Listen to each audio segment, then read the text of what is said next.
It has been 75 years since United States and Israel forged their alliance. In 1948, Washington was the first country to recognize Israel as a state.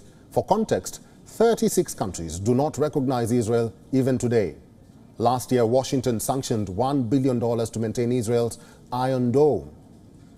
We can go on and on about the tight friendship. From diplomacy to defense, Israel has been a window for the United States in West Asia. So why did it take Prime Minister Benjamin Netanyahu 9 long months to meet President Joe Biden? Well, it's because of this, the controversial judicial reforms, which in simpler terms is robbing the supreme country of powers and giving it to the government.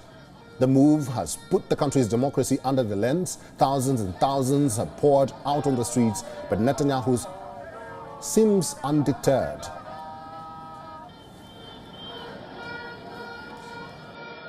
I'm here along with thousands of other people who are all very worried about the democracy of our country and the way our government, the place our government is taking, the actions our government is taking, which are risking everything that's been built here in the past 70 years. U.S. agrees with this Israeli resident's point of view. The two leaders are finally going to sit down at the sidelines of the United Nations General Assembly. Biden and Netanyahu will meet in New York this Wednesday, and the White House is already worried about the backlash at home. Joe Biden has never fallen short of battling for democratic values when it came to countries like Russia and China. So now, when the finger is pointed at the United States, Biden is worried that he may come off as a hypocrite.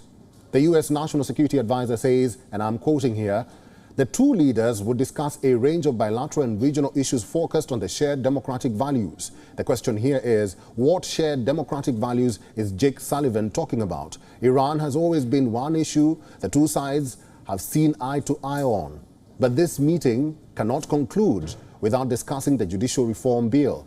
As we say, the relationship is 75 years old, and both sides gain heavily from this partnership. But now, White House's list of concerns is growing.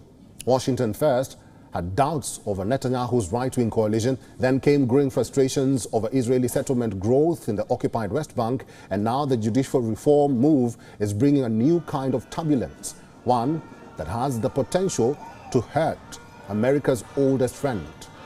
This meeting is new in New York. It's going to be a litmus test for the past to shape a new future, possibly.